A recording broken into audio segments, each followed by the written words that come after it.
under a rock for the past week or so, you will have heard about the corruption scandal involving the world governing body of football, but the crisis was not enough to stop Sepp Blatter being re-elected for a fifth term as FIFA president. Following a week that has seen 7 FIFA officials arrested in Switzerland and 18 people connected to football indicted on corruption, bribery and racketeering charges by the US Justice Department, Blatter saw off the challenge from Prince Ali bin al-Hussein of Jordan. Now, Blatter won the first election round by 133 votes to 73, after which Prince Ali decided to pull out of the running. Meanwhile, a US Internal Revenue official has told the New York Times that he's fairly confident there will be another round of indictments in the ongoing probe into corruption at FIFA. Good evening, it's Saturday the 30th of May. You're tuned in to our 6 p.m. newscast coming to you from Arirang's News Centre in Seoul. It's great to have you with us. I'm Mark Broom. And we start with the health scare that has Korea on edge. The nation's health ministry says the number of confirmed cases of Middle East respiratory syndrome has now risen to 13. The latest patient is the husband of the 12th patient who contracted the virus. With the number of cases creeping up, fingers are being pointed at the government for its slow response and lack of clear-cut measures to prevent further transmissions. The health ministry says it will seek heavy punishment against people spreading false information about the MERS virus, saying it could escalate fears to an unnecessarily high level.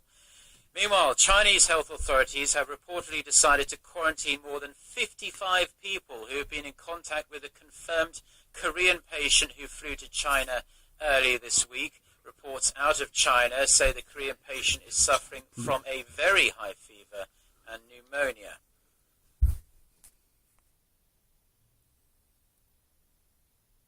Defence chiefs of 26 nations, including South Korea, are in Singapore for the annual Asia Security Summit, or as it's commonly known, the Shangri-La Dialogue, to discuss issues concerning regional security. South Korea's Defence Minister Han Min-gu and his Japanese counterpart Gen Nakatani are holding talks on the sidelines of the summit on this Saturday. Topping their agenda are ways to deter North Korea's nuclear and missile threats and the recent revision of the US-Japan defense guidelines, a contentious issue given Japan's past aggressions towards Korea. The top defense officials of South Korea, the US and Japan will hold trilateral talks on this Saturday as well, and Minister Han will sit down with his Chinese counterpart one-on-one on Sunday. Again, North Korea is likely to be a major focus of those talks, especially after Pyongyang's recent claim that it successfully test-fired a submarine-launched ballistic missile. Hello, and thanks for joining us for our late-night newscast coming to you from Arirang's News Centre in Seoul. I'm Mark Broom. We start in Singapore, where Japan has agreed that it will never send its self-defense forces to the Korean peninsula unless South Korea gives its prior consent. The pledge was made during talks between South Korean Defense Minister Han Min-gu and his Japanese counterpart Gen Nakatani on the sidelines of the Asia Security Summit, also known as the Shangri-La Dialogue, which is taking place in Singapore. The two countries have agreed to discuss the agreement in detail through working-level talks in the coming weeks. Prior to this agreement, there had been some concern that Japanese troops could be deployed to Korea in emergency situations under the new US-Japan defense guidelines. Now, Han and Nakatani also held talks on Saturday with their American counterpart Ashton Carter. The three sides vowed to work together even closer to deter growing North Korean nuclear and missile threats. And US Defense Secretary Ashton Carter has apologized for the recent wrongful shipment of a live anthrax sample to an American airbase here in Korea. Speaking in Singapore on Saturday, Carter also vowed to take proper actions to prevent similar incidents from occurring in the future. The Pentagon has admitted that live anthrax may have been shipped also to a lab in Australia back in 2008. Now, the details of the Australian case are rather sketchy, but in light of the embarrassing revelations, the US military has ordered a sweeping review of practices meant to inactivate the deadly bacteria. The US Defense Department continues to insist there is no known risk to the general public and health risks due to exposure were very low. US Senator John McCain has called on South Korea and the United States to seriously consider deploying an advanced US missile defense system to the Korean Peninsula to counter the growing nuclear and missile threat posed by North Korea. Speaking at a press conference on Saturday on the sidelines of the Shangri-La dialogue in Singapore, McCain said that, in light of Pyongyang's recent advancements in missile technology, the THAAD system, US Senator John McCain has called on South Korea and the United States to seriously consider deploying an advanced US missile defense system to the Korean Peninsula to counter the growing nuclear and missile threat posed by North Korea. Speaking at a press conference on Saturday on the sidelines of the Shangri-La dialogue in Singapore, McCain said that, in light of Pyongyang's recent advancements in missile technology, the THAAD system is an effective and excellent deterrent. However, McCain, who also serves as the US Senate Armed Services Committee chairman, stressed there's still a way to go before any decision on the issue can be made. McCain is just the latest in a series of high-profile American political and military leaders who have been promoting the merits of deploying THAAD, or as it's otherwise known, Terminal High-Altitude Area Defense, to South Korea. Now, it has emerged that the United States tried but failed to sabotage North Korea's nuclear program with the Stuxnet computer virus around 5 years ago. People familiar with the covert operation have told Reuters the digital weapon developed and deployed by the US and Israel to knock out Iranian nuclear centrifuges in 2009 and 2010 had a sister piece of malware that was designed to bring down Pyongyang's program as well. Citing the unnamed sources, Reuters reports the virus was designed to activate once it came across Korean language settings on affected machines, but the plans crumbled when the agents could not access the computers running the North's nuclear weapons program. The source said North Korea's wall of secrecy and the extreme isolation of its communication systems made the core systems impossible to locate. The US National Security Agency, which is claimed to have run the campaign, has declined to comment on the story. Turning now to the health scare that has Korea on edge. The nation's health ministry says the number of confirmed cases of Middle East respiratory syndrome in Korea has now risen to 13. And a climate of fear is being stoked by rather outlandish claims about the extent and seriousness of the problem, as our Kim Ji-yeon reports. Don't have meals at restaurants or brush your teeth outside your house. These are some of the wild claims about avoiding MERS that have been circulating online and through SNS. Such messages, however far-fetched, are fueling public concern as a number of confirmed MERS cases in Korea keeps creeping up. It now stands at 13, with the latest patient being the husband of the 12th patient who contracted the virus. In response, the health ministry says it will seek heavy punishment against people spreading false information, stressing it could escalate fears to an unnecessarily high level. There's a lot of unproven information floating around about the MERS virus, its infection route and preventative measures, but most couldn't be further from the truth.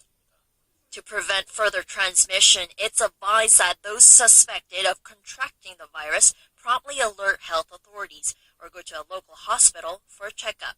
Fear is the biggest enemy. Those showing signs of severe respiratory symptoms, such as coughing and high fever, should not be afraid to receive treatment. Meanwhile, Chinese health authorities have reportedly decided to quarantine more than 55 people who have been in contact with a confirmed Korean patient who flew to China earlier this week. Reports out of China say the patient is suffering from a very high fever and pneumonia. Kim Ji-yeon, Arirang News. Now, unless you've been living under a rock for the past week or so, you will have heard about the corruption scandal involving the world governing body of football. But the crisis was not enough to stop Sepp Blatter from being re-elected for a 5th term as FIFA president. Following a week that has seen 7 FIFA officials arrested in Switzerland and 18 people connected to football indicted on corruption, bribery and racketeering charges by the US Justice Department, Blatter saw off the challenge from Prince Ali bin Al Hussein of Jordan. Now, speaking at a press conference in Zurich on Saturday, Blatter defended his right to still lead FIFA and told reporters the storm over the scandal hasn't reached hurricane strength, yet at least. Meanwhile, a US Internal Revenue official has told the New York Times that he's fairly confident there will be another round of indictments in the ongoing probe into corruption at FIFA. After more than 3 decades, the US government has decided to drop Cuba from its list of state sponsors of terrorism. In a statement, the US State Department said that while Washington has significant concerns and disagreements with a wide range of Cuba's policies and actions, the US feels it is no longer justified in keeping Cuba on the list. Watchers say the move signals the biggest step yet towards the normalization of ties between the two countries and the potential opening of embassies in Washington and Havana. Now, Cuba's removal means only Iran, Syria and Sudan remain on the US's state sponsor of terrorism list. North Korea was removed in 2008 by then President George W. Bush, but there have been growing calls within the US to have the regime relisted. The Italian Coast Guard says it has rescued more than 3,300 migrants sailing across the Mediterranean Sea. Officials say SOS calls are made from 17 boats on Friday, and a number of rescue operations are ongoing as we speak. Now, despite the thousands of lives saved, the Italian Navy says 17 bodies were found on 3 vessels, but they're not quite sure how they died. The operations were led by the Italian Coast Guard and included the help of Italian, German and Irish naval ships under the control of the European Union's Frontex border agency. Now, nearly 130 years ago today, a king of the Joseon dynasty lit up his palace with electric lights for the very first time. And this week, the Heritage Agency discovered the exact location of the electric plant, Korea's first, that provided that power. Our Park Se-young reports.